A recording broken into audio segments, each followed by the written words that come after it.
हाँ भाभी, आज की वाणी है भक्ति की।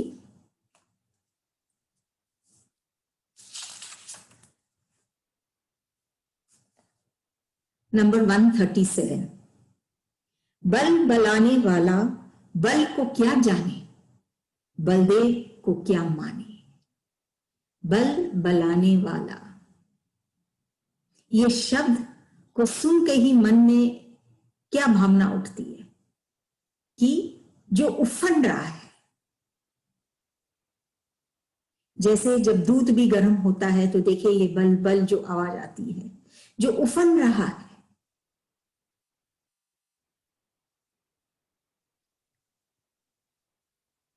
किससे उफन रहा है, क्या चीज से वो बल बला रहा है।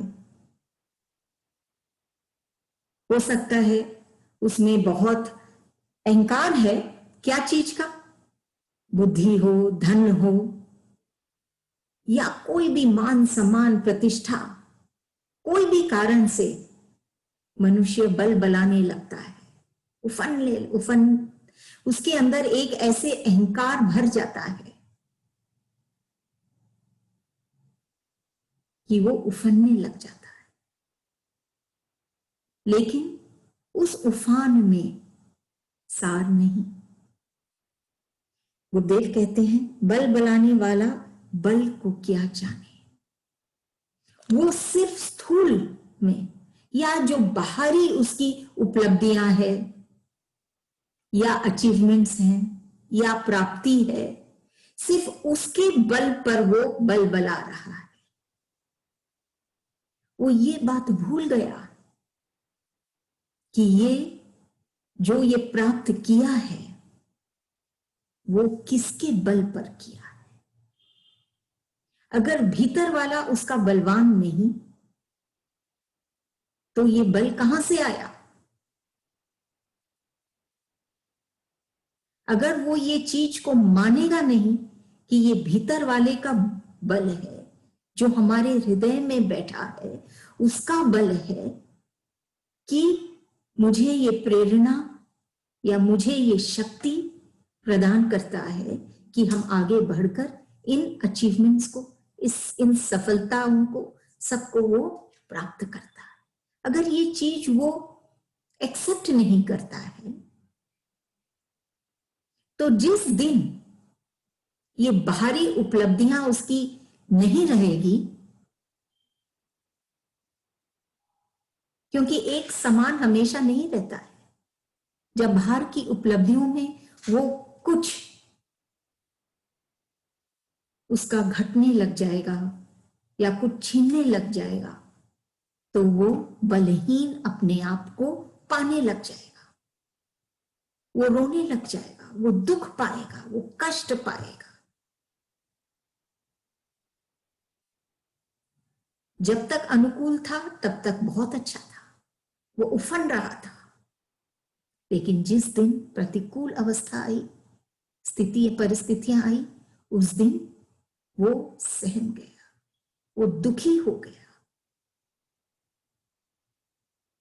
वो बलहीन हो गया, क्योंकि उसने उस बल वाले को नहीं जाना, नहीं पहचाना, अपने आप को कर्ता माना।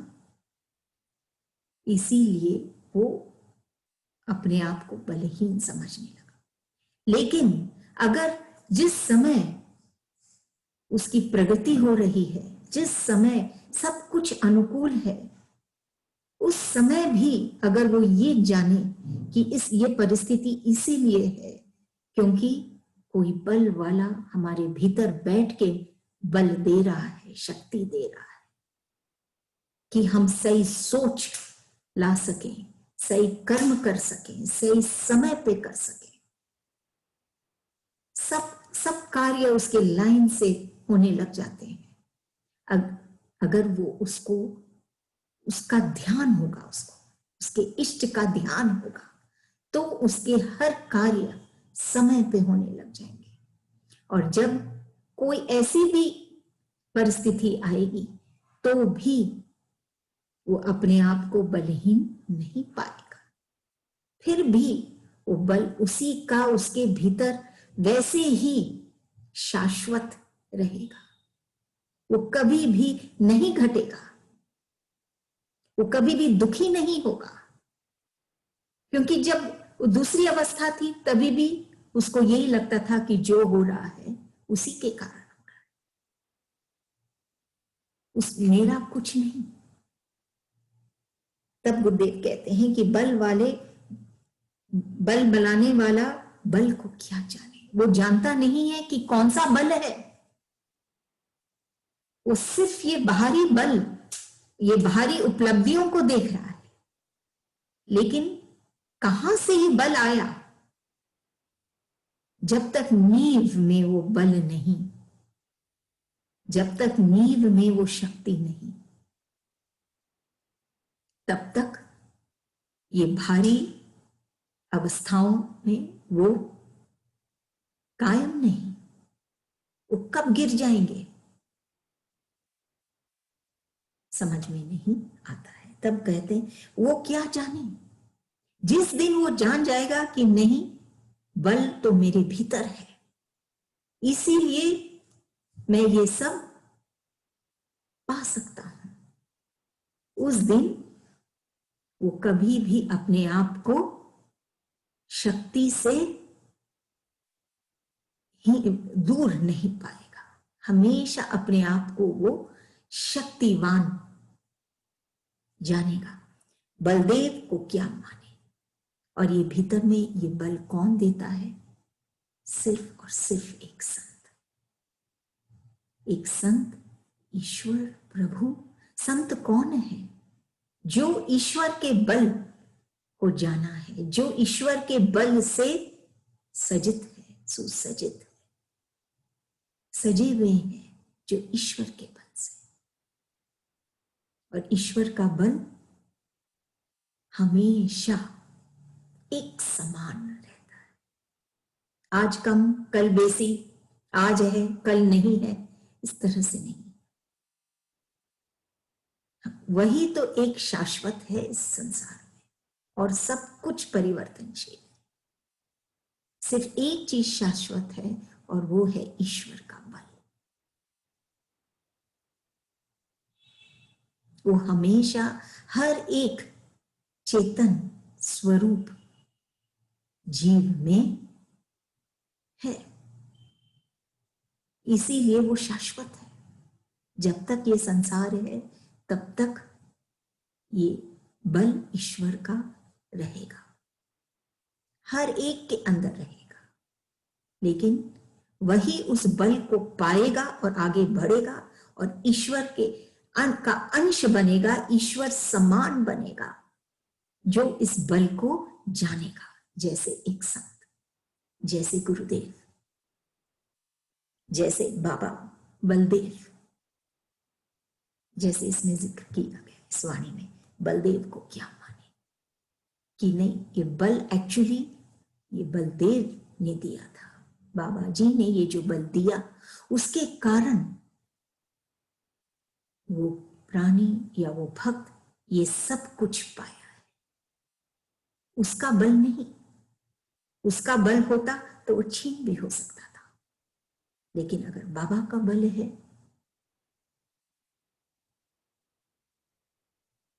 तो वो निराला है, अद्भुत है, अलौकिक है, कभी भी एक भक्त को गिरने नहीं देता, चाहे कैसी भी परिस्थिति क्यों ना हो, वो हमेशा वैसे ही अडिग खड़ा रहता है। तभी कहते हैं बल बलाने वाला बल को क्या जाने।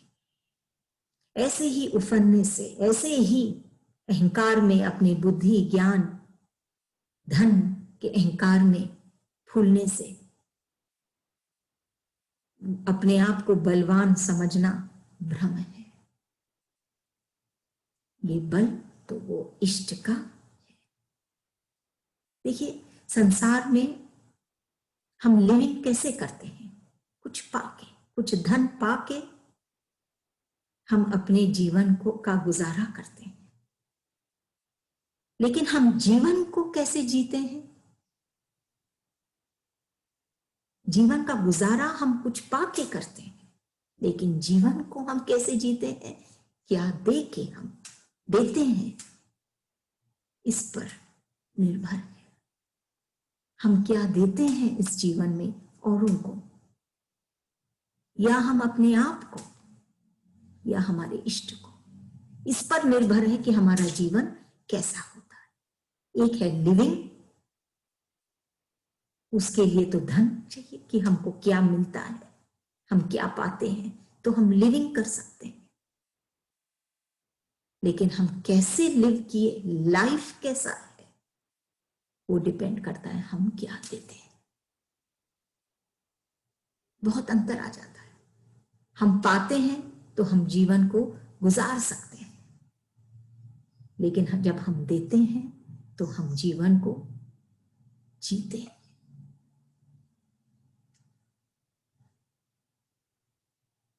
जब ये मन निर्बल या वीक होता है, तो कोई भी कठिन परिस्थिति आती है ना, तो हम उसको फेस नहीं कर पाते हैं।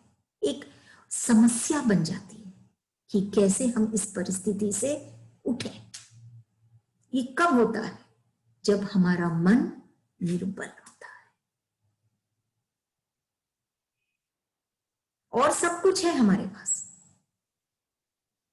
कुछ भी करने के लिए हाथ पांव हर एक चीज है हमारे पास, हो सकता है धन और भी सब चीज है, लेकिन फिर भी कभी कभी ऐसे कठिन परिस्थिति में हमारा मन निर्बल होने के कारण वो परिस्थिति एक समस्या बन जाती है।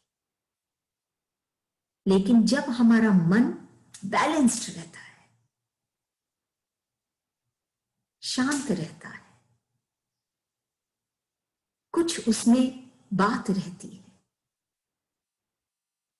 बैलेंस है जब हमारे मन में, तब देखिए यही परिस्थिति एक समस्या नहीं बल्कि एक चैलेंज हो जाता है हमारे मन के लिए। हम उस चैलेंज को एक्सेप्ट करने लग जाते हैं कि हाँ, इस समस्या के लिए हमको ये करना पड़ेगा। जब हमारे मन में अगले स्टेप है मन का, एक है जब मन एकदम निर्बल, एक है जहां थोड़ा सा बल है, बैलेंस है मन में, तो हाँ, ये परिस्थिति हमको एक चैलेंज के समान लगती है। हम उस चैलेंज को लेने के लिए तैयार भी होते हैं और उस परिस्थिति से उभरने की कोशिश भी करते हैं। लेकिन अगर मन बलशाली है, बलवान है,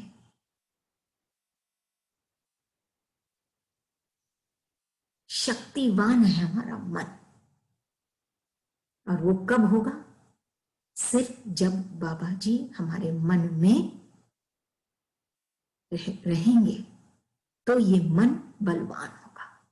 जब ये मन स्ट्रांग होगा, बलवान होगा, तो फिर ये जो समस्या है हमारे आगे, ये समस्या, ये जो परिस्थिति है, जो प्रतिकूल परिस्थिति है, ये एक समस्या ही नहीं, ये एक चैलेंज ही नहीं, बल्कि ये एक ऐसा मौका बन जाता है, अपॉर्चुनिटी बन जाती है। यही परिस्थिति जो प्रतिकूल थी, ये हमारे लिए एक अपॉर्चुनिटी बन जाती है। जैसे कई बार हम सुने भी हैं ये बात कि किसी ने वो पत्थर फेंका दूसरे पर, लेकिन जो इस परिस्थिति का फायदा उठाता है, जिसका मन स्ट्रांग है,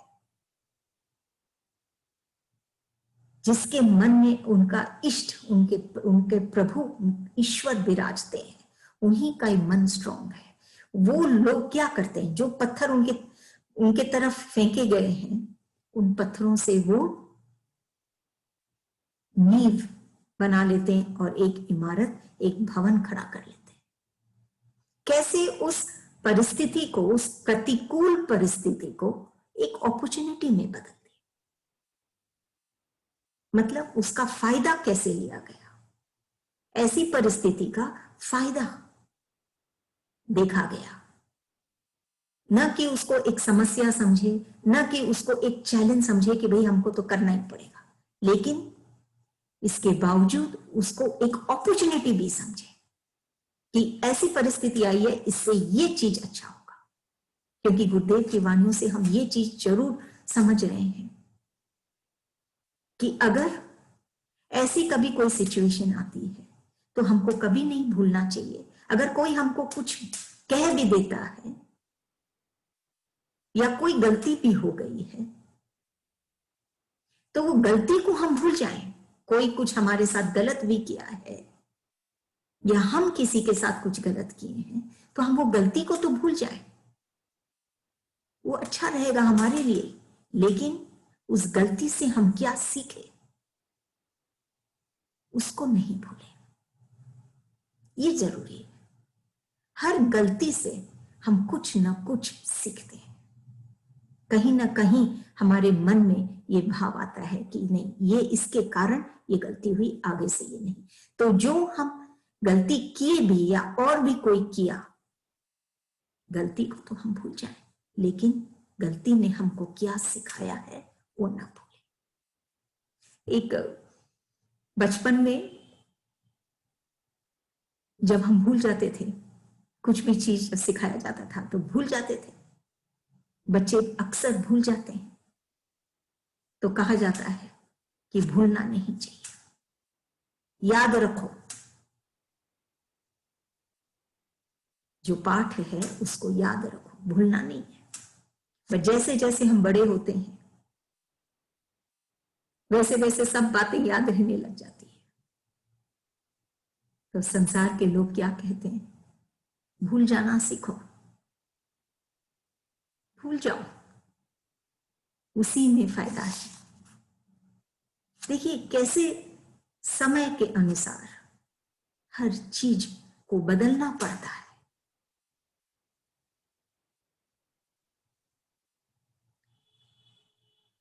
पहले कहा जाता था याद रखो, अब कहते हैं भूल जाओ। भूलने में ही फायदा है। जैसे एक गलत पासवर्ड से आपका मोबाइल फोन, छोटा सा मोबाइल फोन नहीं खुलता, ऐसे ही गलत कर्म से, गलत बातों से, गलत सोच से ये जो बल बलाने वाले जो लोग हैं, जो फूल रहे हैं,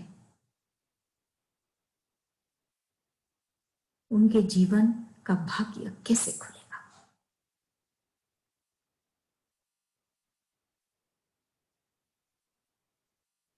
इसीलिए हमको अब गुरुदेव बोल रहे हैं कि तुम जानो कि ये जो बल है, एक भक्त को कह रहे हैं कि ये जो भक्ति करने की भी ये जो शक्ति है तुमने, अपने इष्ट को प्यार करने की हर एक चीज, उनकी कृपा नहीं होगी तो हम उनको भी प्यार नहीं कर सकते। सब कुछ, सारी शक्ति उस बल वाले की है। अगर ये हम जान जाएंगे तो एक हमको बहुत हल्कापन महसूस होगा। हमारे सारे कार्य और उनके नतीजे की हमको कोई चिंता नहीं होगी, क्योंकि जो भी हो रहा है उसी की रजा से हो रहा है और उसी की बात है, वो उसी की लाज है, वो ही देखेगा। जैसे भजन की वो पंक्ति है, तू अमावस को कर दे पुनः, कि वो ही वो अंधेरी रात को वो खूबसूरत पूर्णिमा की तरफ लेके जाते हैं। अगर हम अपने इष्ट पे छोड़ दें, उसके बल को जाने, तो हमको बल बलाने की दरकार ही नहीं। एक भक्त के भीतर वो ठोसपन, वो सार, वो शक्ति, सब कुछ अपने भीतर पाएगा कि कुछ भी हो बाहर, वो फिर भी ऐसा ही खिलता खेलता रहेगा, मौज मनाता रहेगा अपने जीवन। अगली वाणी है 138, मैं आया तुम्हें बुलाया। भक्ति की वाणी है। इसको हम दो तरीके से ले सकते हैं। मैं आया कि कौन पहुंचा, आया मतलब पहुंचा एक स्थान पर। संत, संत ही है जो पहुंचते हैं, एक गुरु ही है जो पहुंचते हैं। अगर गुरु आए, गुरु को के दर्शन वो भक्त ने किया, वो उसको पाए, वो भक्त ने गुरु को पाए, तब बिना गुरु के दर्शन के वो कभी भी मौज में नहीं रह सकता।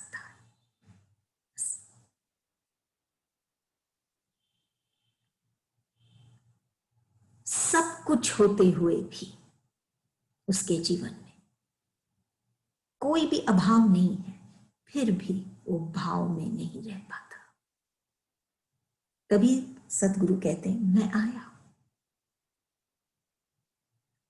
कि वो भक्त के हृदय के सिंहासन में, जैसे लास्ट टाइम हमने बात की थी, विराट, उसके तख्त पर ही वो शोभा पाता है। वैसे ही वो संत जब भक्त के हृदय में आता है, रहने लग जाता है, तब तुम्हें बुलाया, तब वो उस भक्त को बुलाता है।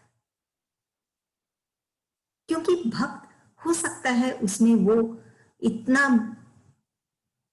सबल नहीं है कि वो पहुंचे इष्ट के पास, लेकिन इष्ट तो है ही, वो तो आए हैं।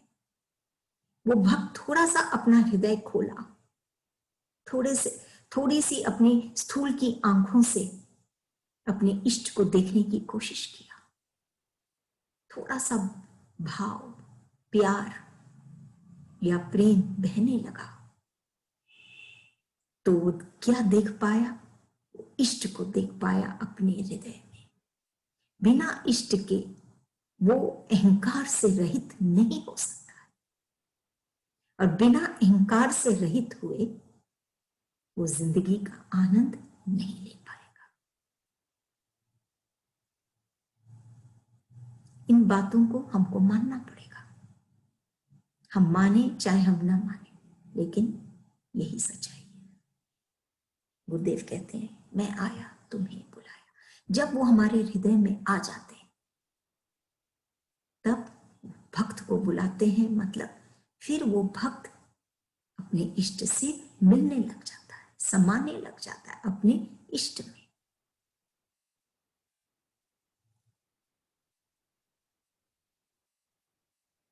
और वो इष्ट के साथ एक हो जाता है, तब तुम्हें बुलाया। कि जब वो भक्त, जब वो ईश्वर, जब वो संत उसके हृदय में आया, मैं आया तुम्हें बुलाया। हाँ, ये बात भी है कि इस वाणी को आप ये भी खोल सकते हैं कि मैं आया, भक्त आया अपने इष्ट के पास और अपने इष्ट को बुलाया। वो चाहता तो यही है, लेकिन ये स्थिति कब एक्चुअली होती है? जब वो संत उसके पास आता है और उसे बुलाता है, तब वो अपने इष्ट को पाता है। नहीं तो उसका पहुंचना,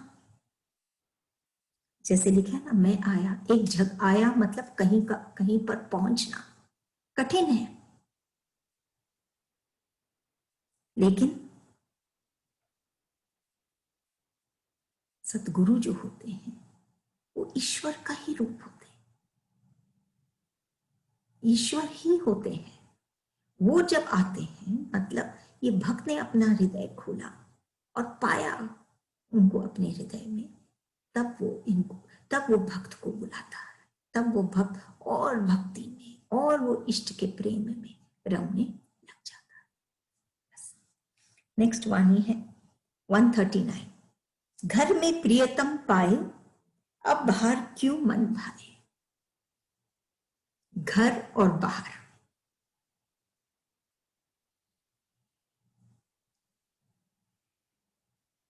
आज अगर सब कुछ हम अपने घर में ही पाएंगे तो हमको बाहर जाने की कोई आवश्यकता नहीं। फिर भी ये स्थूल दुनिया में हम बाहर जाना चाहते हैं। घर में हमारे भोजन तैयार होता है, सब कुछ है, फिर भी हम बाहर जाना चाहते हैं। क्यों? क्योंकि ये मन को मनोरंजन करने की चाहिए, भ्रमण करने की आदत है। उसको लगता है शायद बाहर जाएंगे और ज्यादा आनंद पाएंगे। ये तो स्थूल दुनिया की बातें हैं, लेकिन भक्ति में, भीतर की दुनिया में, उसमें क्या बात है? इसमें गुरुदेव कहते हैं घर में प्रियतम पाए। जब हम भीतर जाते हैं, भीतर की दुनिया में जाते हैं, जब हम अपने सूक्ष्म शरीर में जाते हैं, मन हृदय की तरफ जब हम देखते हैं, यही घर है हमारे भीतर में। बाहर का तो घर हम शायद जानते हैं, सबका अपना अपना घर, अपने घर में रहते हैं सब, लेकिन भीतर का जो घर है, जहां हम रहते हैं, वो है हमारा हृदय। तो कहते हैं गुरुदेव घर में प्रियतम पाए। अगर हम अपने घर में प्रियतम को पाते हैं, प्रियतम मतलब वो जिसे हम, जो हमको प्रिय है,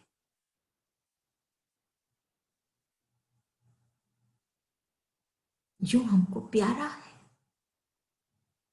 पहले हम बैठ के सोचे कौन है जो हमको सबसे प्यारा है, सबसे न्यारा है, जिसको हम कह सकते हैं कि सारी दुनिया तेरी, हर चीज तेरा, ये तन, ये मन, ये धन, ये प्रतिष्ठा, सब कुछ तेरा, सिर्फ तू मेरा। जिस दिन ये भाव आ गया हमारे मन में कि सिर्फ तू मेरा, अगर ईश्वर हमारे हो जाते हैं या ईश्वर रूपी संत हमारे हो जाते हैं, तो हम ऐसे ही सब कुछ जो हमारा है उससे हम कहीं अधिक हम पा जाते हैं। धन तो अमूल्य धन,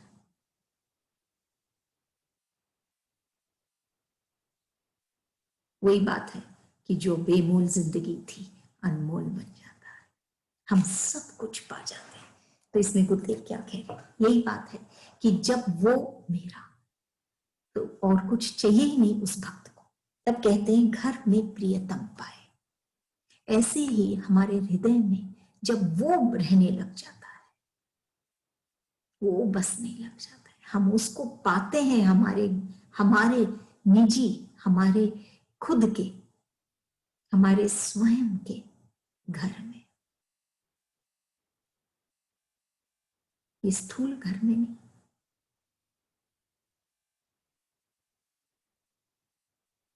इस तन में भी सब कुछ है जो बाहर में इस प्रकृति में है। ये सारे तत्व, ये सारे सब कुछ हमारे भीतर है। और ये घर, ये भवन, हर एक चीज जो बाहर हम देखते हैं, ये फूल का खिलना, ये पानी का बहना, ये सूर्य का प्रकाश लाना, ये चंद्र की शीतलता पाना, सब कुछ हमारे भीतर है। अगर हम बैठ के सोचें, लिस्ट बनाएं, तो कोई ऐसी चीज नहीं है जो बाहर है और हमारे भीतर नहीं। सब कुछ, पूरी दुनिया है हमारे भीतर। कभी तो हम कभी कभी खो जाते हैं गलत राह चले जाते हैं। तो गुरुदेव कहते हैं घर में प्रियतम पाए। अगर हम अपने भीतर की दुनिया में, अपने घर में, अपने हृदय में अगर हम प्रियतम को पाते हैं जो हमारा प्यारा है, अब बाहर क्यों मन भाए। वो स्थूल की दुनिया में सब कुछ होते हुए उसके घर में फिर भी वो बाहर जाता है, क्योंकि उसका मन नहीं भर रहा है। सिर्फ उसकी जो आवश्यकता है वो पूरी हो रही है, इसीलिए वो फिर भी बाहर घूमता है। सब कुछ होते हुए भी वो बाहर जाता है। घर में भोजन है फिर भी बाहर जाता है। क्यों? लेकिन भीतर की दुनिया में जब वो अपने घर में, अपने हृदय में इष्ट को पा लेता है तो उसका मन भर जाता है। उसका मन अपने इष्ट के भाव से, प्रेम से सन जाता है। फिर बाहर कहीं जाने की उसको कोई आवश्यकता नहीं पड़ती। अब बाहर क्यों मन भाए? क्योंकि मन ऑलरेडी इष्ट के प्रेम को पाकर मन भर गया है, भा गया है उसको। अब उसको अलग से कुछ नहीं चाहिए। ऐसी स्थिति है एक भक्त की कि उसके घर के अंदर, उसके मन में, उसके तन में, के भीतर जब वो अपने इष्ट को पाता है तो फिर कहीं और उसको कोई चीज की आवश्यकता नहीं कि हम बाहर जाएं तो हमको कोई प्यार करेगा, कि हम बाहर जाएं कि हमारा नाम होगा, कि हम बाहर जाएं कि हमको लोग एक्सेप्ट करेंगे, कि हम बाहर जाएं कि और प्रतिष्ठा बढ़ेगी, कि हम बाहर, कोई चीज की आवश्यकता नहीं होती। सब कुछ पूर्ण हो जाता है जब वो अपने इष्ट को अपने भीतर पाता है। उसका मन पूर्ण हो जाता है, कंप्लीट हो जाता है। अब कोई चीज की आवश्यकता नहीं रहती।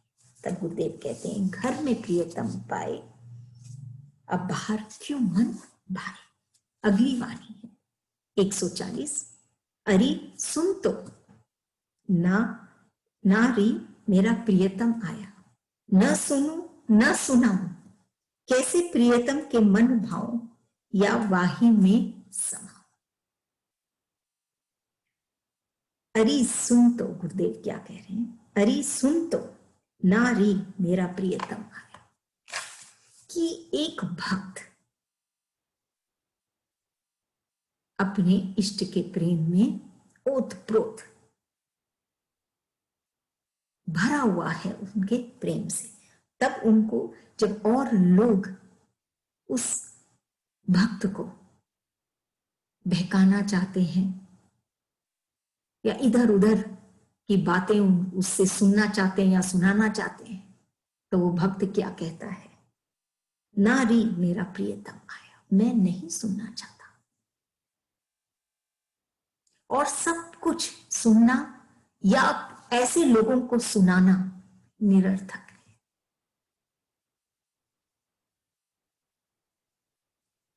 ऐसे तो संसार में कोई भी परफेक्ट नहीं है, सबके भीतर कोई ना कोई इम्परफेक्शन है, कोई ना कोई तरह से, क्या तो उनके स्वभाव में या उनके स्थूल की ये तन में कोई ना कोई परफेक्शन है। सब परफेक्ट ऐसा नहीं है। लेकिन जब प्रेम होता है तो वो इस परफेक्शन से और भी ऊंचा होता है। जब प्रेम होता है तो ये इम्परफेक्शन दिखते ही नहीं है। जो चीज सही नहीं है किसी में वो दिखता ही नहीं, उससे आदमी उठ जाता है। कभी कभी ऐसा भी होता है कि ये इम्परफेक्शंस में या ये थोड़ी बहुत जो भूल है ये भी उस भक्त की सुंदरता है।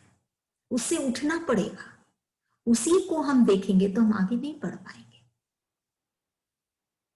इम्परफेक्शन में भी ब्यूटी है। इसीलिए क्योंकि हम चेतन हैं,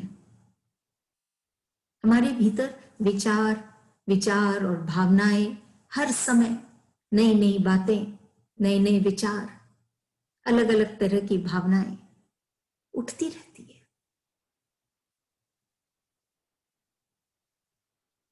यही तो इसकी शोभा है।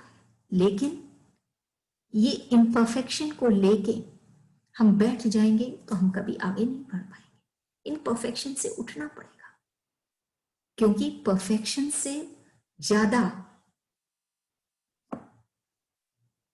बलवान है कि हम अफेक्शन करें। जब प्रेम होता है तो ये सब इम्परफेक्शन दिखते ही नहीं है। तो ऐसे ये भक्त कहता है, नारी प्रियतम आया। वो ये सब चीज को देख, जब वो अपने इष्ट से इतना अधिक प्रेम करने लग गया है,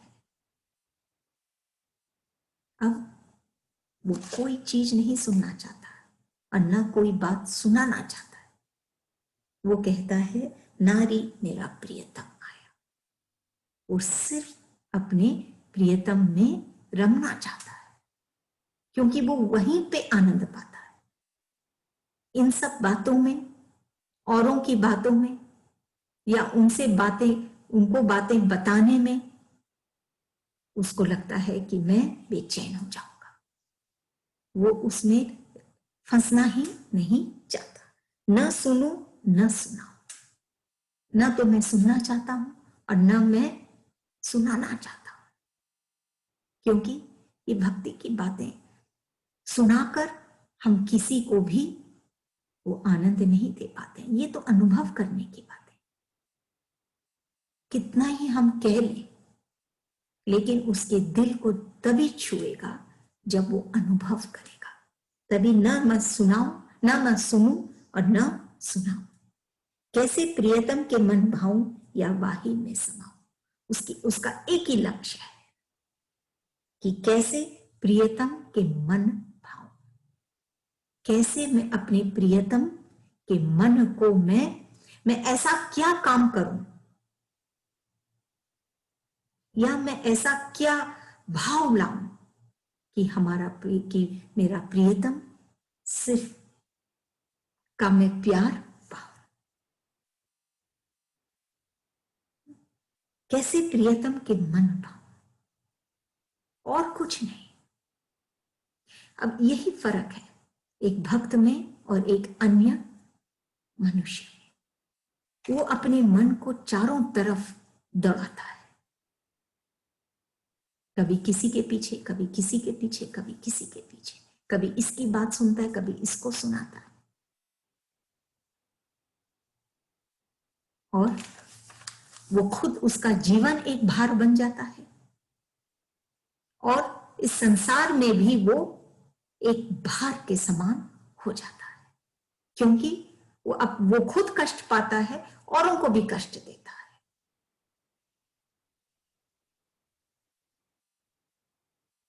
जो अहंकारी है, जो इस तरह के हैं, वो खुद भी कष्ट पाते हैं, औरों को भी कष्ट देते हैं। लेकिन एक भक्त बोलता है, नहीं, न तो मैं सुनूं न मैं सुनाऊं। कैसे मैं अपने प्रियतम के मन भाऊं, यही मेरा लक्ष्य है, यही मेरी मंजिल है। मैं अपने प्रियतम के हृदय में रहना चाहता हूं, या वाही में समाऊं, उसी में मैं समा जाऊं। तब तो जीने का आनंद वो